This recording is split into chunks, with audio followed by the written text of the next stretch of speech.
লেখো সার্বভৌমিকতা সম্পর্কে একাত্মবাদী তত্ত্বটি ব্যাখ্যা করো। বা দিয়ে লেখো। এই প্রশ্নটা অন্য একভাবে আসে।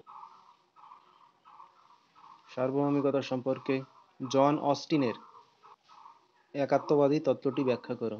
এই তত্ত্বের প্রবক্তা হচ্ছে জন অস্টিন। ঠিক আছে?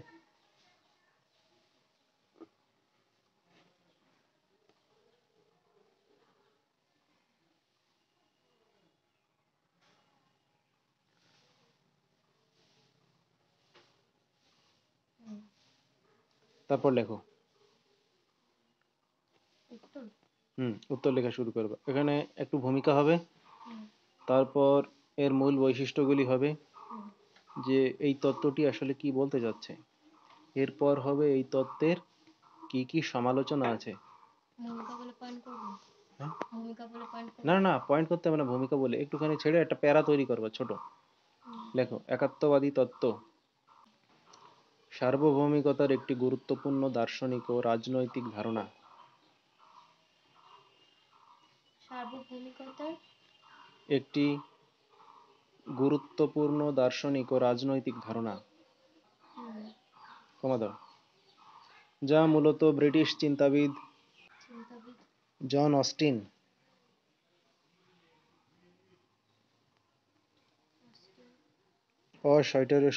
ঠিক আছে, কর্তৃক প্রণীত। প্রণীত নয় দীর্ঘি আছে কিন্তু, হ্যাঁ, মধ্য নয় দীর্ঘি। এরপর লেখো দাড়ি দিয়ে। এই তত্ত্ব অনুসারে সার্বভৌমিকতা একটি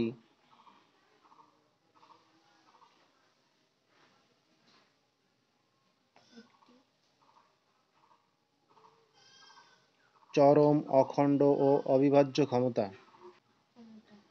অবিভাজ্য ক্ষমতা লিখেছো? চরম অখণ্ড ও অবিভাজ্য ক্ষমতা, যা কোনো রাষ্ট্রের সর্বোচ্চ কর্তৃত্বের প্রতিফলন।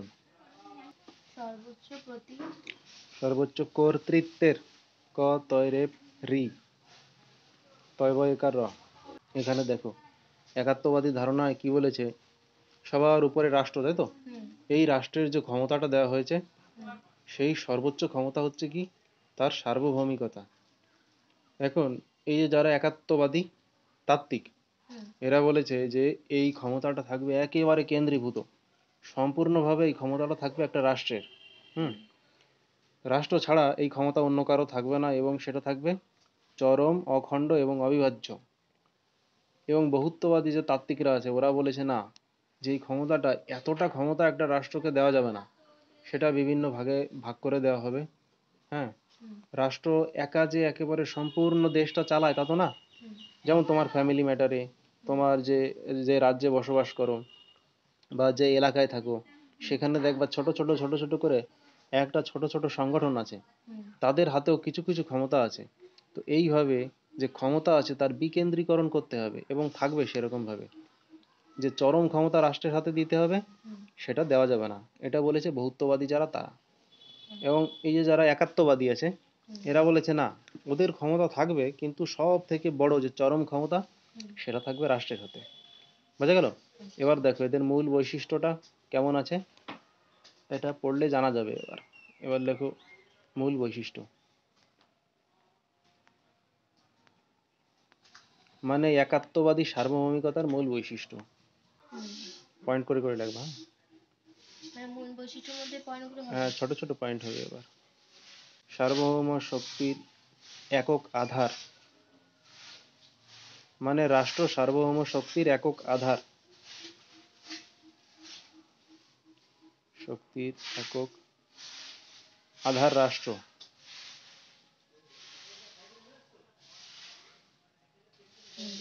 লিখেছো? এখানে আবার পয়েন্ট করো।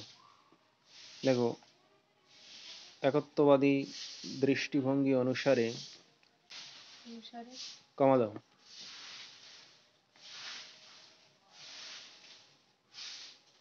সার্বভৌম ক্ষমতা কেবলমাত্র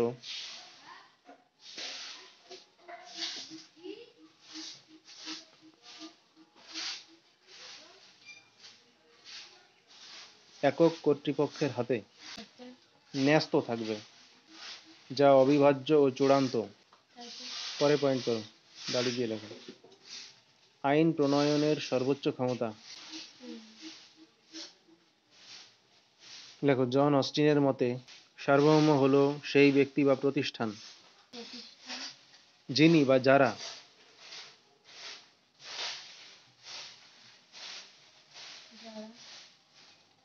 আইন প্রণয়ন করেন এবং যার আদেশ জনগণ মেনে চলে। হয়েছে? এখানে দেখো আইন প্রণয়নের ক্ষমতা একমাত্র রাষ্ট্রের আছে। হ্যাঁ, তো সেই ধারণা অনুযায়ী রাষ্ট্র হচ্ছে একমাত্র সার্বভৌম ক্ষমতার অধিকারী। পরেরটা লেখো, পরের পয়েন্ট, আইন মান্যতার বাধ্যবাধকতা। বাধ্যবাধকতা লিখেছ? এই পয়েন্টে লেখো, এই তত্ত্ব অনুযায়ী রাষ্ট্রের নাগরিকদের বাধ্য হয়ে সার্বভৌম কর্তৃপক্ষের আদেশ অর্থাৎ রাষ্ট্রের আদেশ পালন করতে হবে, অন্যথায় তারা শাস্তির সম্মুখীন হতে পারে। অন্যথায় তারা শাস্তির সম্মুখীন হতে পারে, বা লেখা যায় অন্যথায় তারা সার্বভৌম কর্তৃপক্ষ কর্তৃক শাস্তির সম্মুখীন হতে পারে। ওটুকুই লেখো, শাস্তির সম্মুখীন হতে পারে। পরে পয়েন্ট লেখো, সার্বভৌম ক্ষমতার অবিভাজ্যতা। ছোট ছোট পয়েন্ট হচ্ছে না, মুখস্থ করতে সুবিধা হবে। ক্ষমতার অবিভাজ্যতা দেখেছ? লেখো, একত্ববাদী তত্ত্বে বলা হয়, কমা দিয়ে লেখো, সার্বভৌমিকতা কখনো বিভক্ত হতে পারে না। দাড়ি দিয়ে লেখো, যদি তা বিভক্ত হয় তবে সেটি আর সার্বভৌম ক্ষমতা থাকবে না, বা তবে সেটি আর সার্বভৌমিক থাকবে না। হয়েছে? পরের পয়েন্ট লেখো, সার্বভৌমের অবাধ ক্ষমতা। এই পয়েন্টে লেখো, সার্বভৌম কোনো প্রতিষ্ঠানের অধীন নয় এবং তার আদেশ মান্য করতেই হয়। অর্থাৎ, দাড়ি দিয়ে লেখো, অর্থাৎ কমা দিয়ে, দাড়ি দাও আগে, তারপর অর্থাৎ লিখে একটু কমা দাও। সার্বভৌম রাষ্ট্রই জীবনের সর্বোচ্চ কর্তৃত্ব লিখেছ? পরে সমালোচনা লেখো, সমালোচনা একটা প্যারা হবে এখানে। হ্যাঁ, ছোট প্যারা, তারপর থেকে আবার পয়েন্ট পয়েন্ট হবে। লেখো, যদিও একত্ববাদী তত্ত্ব সার্বভৌমিকতার একটি শক্তিশালী ব্যাখ্যা প্রদান করে, একাত্মবাদী তত্ত্ব সার্বভৌমিকতার একটি শক্তিশালী ব্যাখ্যা প্রদান করে। প্রদান করে মানে ওটাকে এক্সপ্লিসিট করে, বর্ণনা করে, হ্যাঁ, ডেসক্রাইব করে, ব্যাখ্যা প্রদান করে, কমা দাও। তবে আধুনিক গণতান্ত্রিক ও ফেডারাল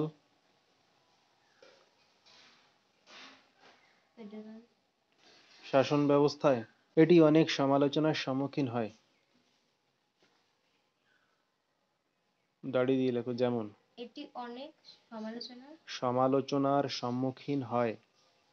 ফেডারাল সিস্টেম বোঝো? ফেডারাল হচ্ছে, একটা হচ্ছে এককেন্দ্রিক শাসন ব্যবস্থা, আর একটা হচ্ছে আমেরিকায় যেমন চলে, ওটাকে কি বলে, যুক্তরাষ্ট্রীয় শাসন ব্যবস্থা, তাই না? এককেন্দ্রিক আছে চায়না, চায়না একটা বড় দেশ কিন্তু এককভাবে চলে। রাশিয়া এককভাবে চলে। ভারতকে খানিকটা এককেন্দ্রিক বলা হয়, খানিকটা ফেডারাল বলা হয়, মানে যুক্তরাষ্ট্রীয়। বোঝা গেছে? ভারত কিন্তু পুরোপুরি এককেন্দ্রিক না, আবার পুরোপুরি যুক্তরাষ্ট্রীয় না। ওটা হচ্ছে আংশিক ফেডারাল, আংশিক এককেন্দ্রিক। ঠিক আছে? তো যুক্তরাষ্ট্রীয় যে শাসন ব্যবস্থা আছে, ওখানে এই যে একত্ববাদী ধারণা, এটাকে যদি সবার উপরে ধরা হয়, তাহলে কি হবে, ওখানে যে সেন্ট্রাল গভর্নমেন্ট আছে তার হাতে সমস্ত ক্ষমতা চলে যাবে। আর যে স্টেট গভর্নমেন্টগুলো আছে ওদের হাতে কোনো ক্ষমতাই থাকবে না।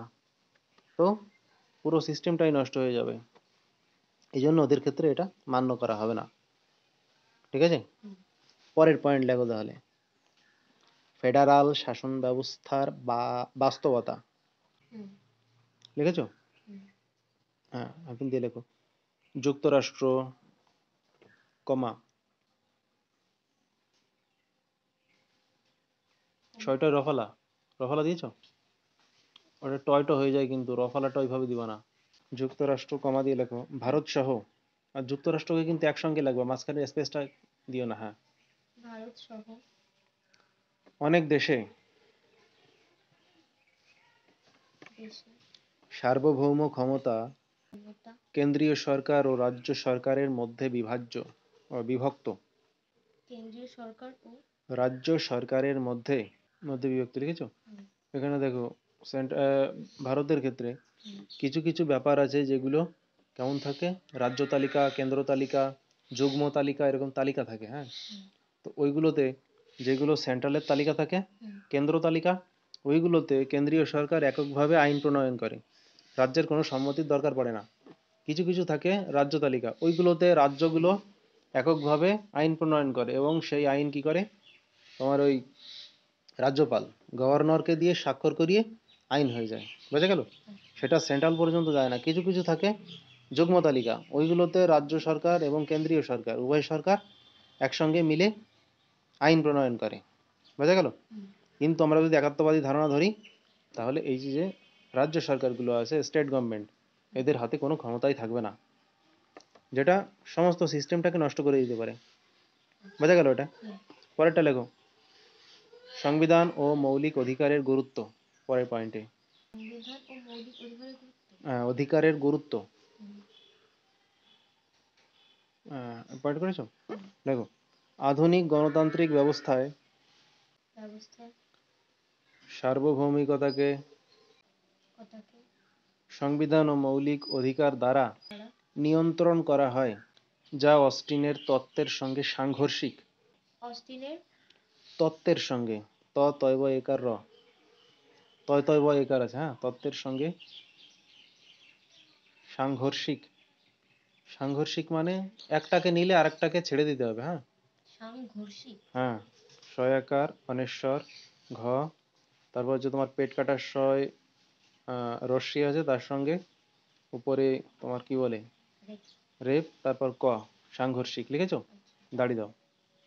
এখানে দেখো একটা ব্যাপার বোঝার আছে, রাষ্ট্রকে যদি এই সার্বভৌম ক্ষমতা দেওয়া হয়, এবং এই অস্টিন যেরকম ভাবে বলেছে সেই রকম যদি একেবারে চরম ক্ষমতা, হুম, তাহলে কি হবে, সে যা ইচ্ছা সেটা করতে পারবে। হুম, তাহলে কি করবে, রাষ্ট্রের স্বার্থে হোক, তারপর তোমার স্বার্থ ছাড়া হোক, যেভাবেই হোক, যে কোনো ব্যক্তিকে যখন তখন ফাঁসিতে ঝুলিয়ে দিতে পারে। হুম, পারে না? যে কোনো সময় যে কোনো ব্যক্তির যে মৌলিক অধিকার আছে বা স্বাধীনতা আছে, এগুলো হরণ করতে পারে, হুম। বিভিন্ন ধরনের রেস্ট্রিকশন দিতে পারে। কিন্তু এখানে এই রকম ভাবে রাষ্ট্রের জন্য কি করা হয়, সংবিধানে মৌলিক অধিকার দেওয়া থাকে জনগণদের উদ্দেশ্যে। আচ্ছা। সেই মৌলিক অধিকারগুলো রাষ্ট্রের যে এই যে চরম ক্ষমতা, হুম, এর উপরে কিছু বাধা নিষেধ আরোপ করে, যে রাষ্ট্রের সর্বোচ্চ ক্ষমতা থাকবে, হুম। কিন্তু সেটা যেন জনগণের স্বাধীনতাকে বিপর্যস্ত না করে। আচ্ছা। বোঝা গেল? হুম, পরেরটা লেখো, আন্তর্জাতিক সংস্থার ভূমিকা। বলো। জাতিসংঘ ও অন্যান্য আন্তর্জাতিক সংগঠনগুলো, জাতিসংঘ ও অন্যান্য আন্তর্জাতিক সংস্থাগুলোর সংস্থাগুলোর ক্ষমতা বৃদ্ধি পাওয়ায়, বা লিখতে পারো ক্ষমতা বৃদ্ধি পাওয়ার ফলে হওয়ার ফলে রাষ্ট্রের সার্বভৌমিকতা ভূমিকতা এখন আর এখন আর একক নেই, নেই। বরং নির্দিষ্ট সীমানার মধ্যে আবদ্ধ হয়ে এসেছে। দেখেছো? হ্যাঁ। এবার দেখো, আন্তর্জাতিক যে সংস্থা আছে, সব থেকে বড় সংস্থার নাম কি বলতো? হুম, একে জাতিসংঘ পুরোনোটা লিখে দিয়েছে। এটা হচ্ছে সম্মিলিত জাতিপুঞ্জ আছে বর্তমানে। হ্যাঁ, হুম। জাতিসংঘ কেটে দেখো সম্মিলিত জাতিপুঞ্জ লেখা যায় কিনা। জাতিসংঘ কেটে সম্মিলিত জাতিপুঞ্জ মানে ইউএনও, যেটা ইউনাইটেড নেশনস অর্গানাইজেশন, ঠিক আছে, সম্মিলিত জাতিপুঞ্জ। হুম, এদের কি থাকে, বিভিন্ন চার্টার থাকে, যে তোমার আন্তর্জাতিক আইনগুলো যেখানে লেখা থাকে, হ্যাঁ, হুম, সেই আইনগুলো ওখানে স্বাক্ষরকারী প্রত্যেকটা দেশকে মেনে চলতে হয়। হুম, যদি ওখানে স্বাক্ষর করে তাহলে এই যে যে সার্বভৌমিকতা মানে একটা রাষ্ট্রের চরম ক্ষমতা, হুম কখন কার বিরুদ্ধে যুদ্ধ ঘোষণা করবে, কখন কি করবে না করবে, প্রত্যেকটা পদক্ষেপ হুম একটা রাষ্ট্রের চরম ক্ষমতা থাকে। কিন্তু যখনই এই চার্টারে স্বাক্ষর করে একটা দেশ, তখন কি হয়ে যায়, ওই চার্টারের যতগুলো আইন আছে ওই দেশকে মেনে চলতে হয়। আচ্ছা তার ফলে এই যে যে চরম ক্ষমতা, হুম কিছুটা বাধা নিষেধ আরোপ হয়ে যায় এর উপরে, সম্পূর্ণ ক্ষমতাটা আর চরম থাকে না। বুঝা গেল? হুম তারপর লেখো। পয়েন্ট উপসংহার লিখে শেষ হবে। উপসংহার বাদী তুমি একটা ইয়ে প্যারা করে করে প্যারা দিচ্ছি করে লেখো। একত্ববাদী তত্ত্ব তো সার্বভৌমিকতার একটি ঐতিহাসিক ও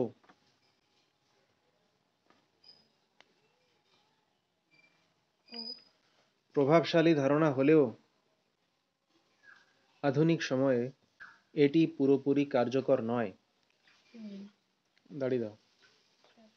কারণ বর্তমান বিশ্বে ক্ষমতা কেন্দ্রীভূত নেই, হুম বরং বিভাজিত ও বিকেন্দ্রীভূত শাসন ব্যবস্থার ব্যবস্থা মাধ্যমে পরিচালিত হয়। দাড়ি দিয়ে লেখো। তবুও আইন ও রাষ্ট্রবিজ্ঞান অধ্যয়নে এই তত্ত্বের গুরুত্ব অপরিসীম। হুম হয়েছে? হুম দেখো যদি